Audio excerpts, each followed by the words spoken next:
gente! Eu sou a Paula Zaidan, eu sou endocrinologista pediátrica e hoje a gente vai falar sobre diabetes na infância. Existem dois tipos de diabetes que podem acometer as crianças, o diabetes tipo 1 e o diabetes tipo 2. Na faixa etária pediátrica, o que é mais comum de acontecer é o diabetes tipo 1. O diabetes tipo 2 é muito mais comum em adultos. E aí a gente vai falar um pouquinho sobre a diferença deles. O diabetes tipo 1 é uma doença que não é prevenível. Então, eu não tenho fatores que me levam a desenvolver a doença. É uma doença autoimune. E o que significa ser autoimune? A gente tem anticorpos que servem para defender a gente de todas as nossas doenças. E por vezes esses anticorpos acabam se transformando em anticorpos contra as nossas próprias células. No caso do diabetes tipo 1, a gente pode desenvolver anticorpos contra as células beta-pancreáticas.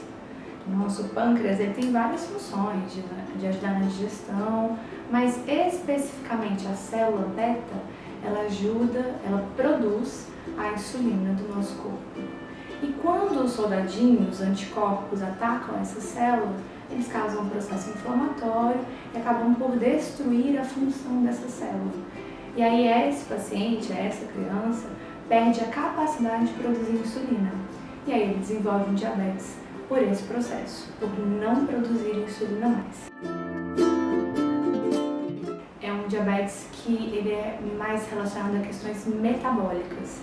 Então, ele vem muito associado à obesidade infantil, ele vem muito associado a erros alimentares, a consumo excessivo de carboidratos e açúcares.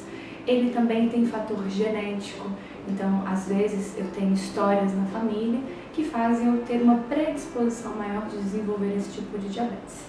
Então, diabetes tipo 2, ao contrário do diabetes tipo 1, é um diabetes prevenível. A criança pode começar a fazer xixi várias vezes, ela pode começar a beber água mais que o normal. Uma coisa que chama muita atenção é de estar acordando à noite várias vezes para fazer xixi. Essa criança fica sempre com um aspecto mais cansado, às vezes ela está sempre mais ofegante, ela também pode estar emagrecida. Então a gente pode encontrar alguns desses sintomas nas crianças que vão desenvolver o diabetes tipo 1. Mas geralmente, quando a gente está com esses sintomas, eu já estou com o diabetes um pouquinho descompensado. Então, os sintomas mesmo só vão aparecer no momento da descompensação. É muito difícil a gente conseguir fazer um diagnóstico muito precoce. Geralmente a gente faz um diagnóstico já na iminência do quadro mais grave ou durante um quadro grave que a gente chama de cetoacidose diabética. Pela falta excessiva da insulina no corpinho deles, as células não recebem a glicose, porque não tem a insulina, que é a chavinha para colocar a glicose para dentro. Essas células precisam de encontrar outra maneira de ter energia, e aí a gente começa a quebrar outras coisas, como as gorduras.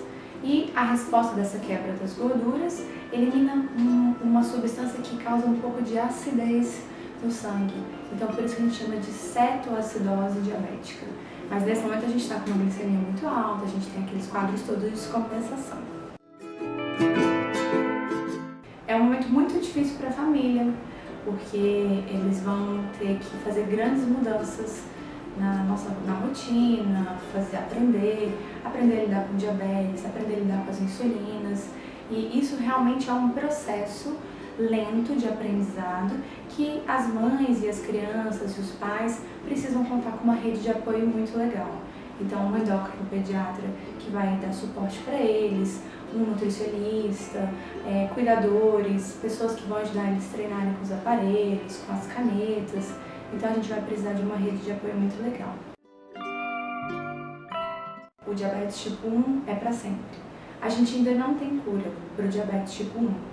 Então, o que a gente tem que sempre focar o nosso pensamento é em aprender ao máximo possível desse quadro, dessa doença crônica e fazer com que a gente consiga ter a vida mais normal possível junto com o diabetes.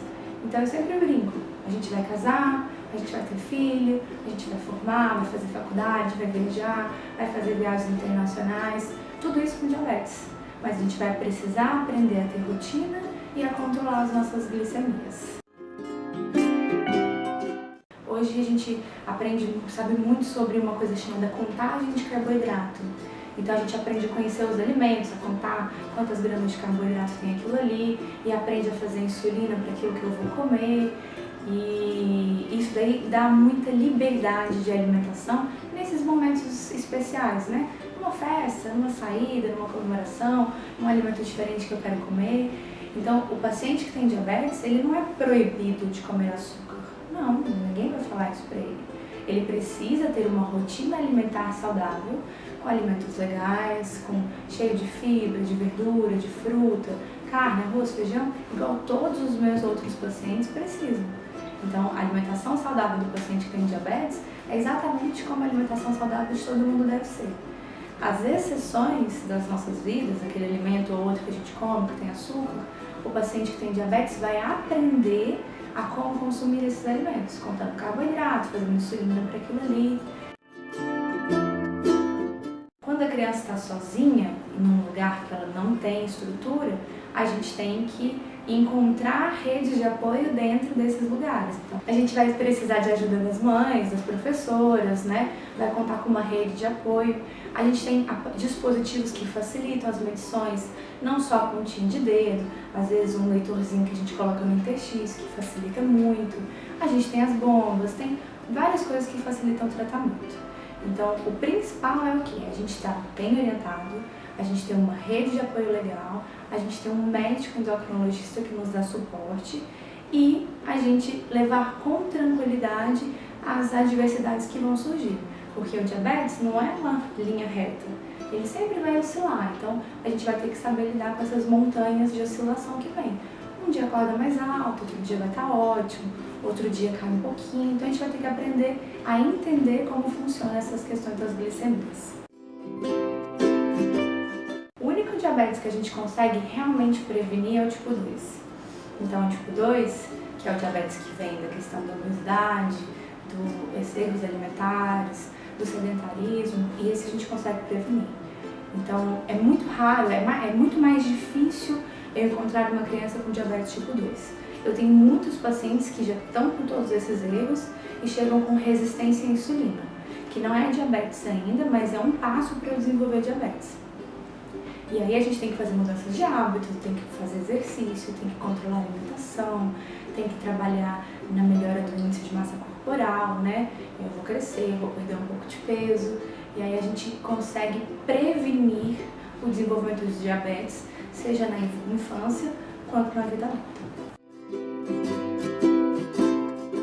Uma teoria muito aceita é a teoria da higiene, porque hoje em dia as nossas crianças estão cada vez menos expostas a potenciais bactérias ou micro-organismos naturais mesmo. Às vezes a gente fica evitando de brincar, de sujar, fica com medo das coisas todas, passando muito álcool, e aí isso daí cria uma ociosidade nos nossos anticorpos e aí eles acabam se transformando em anticorpos contra as nossas próprias células.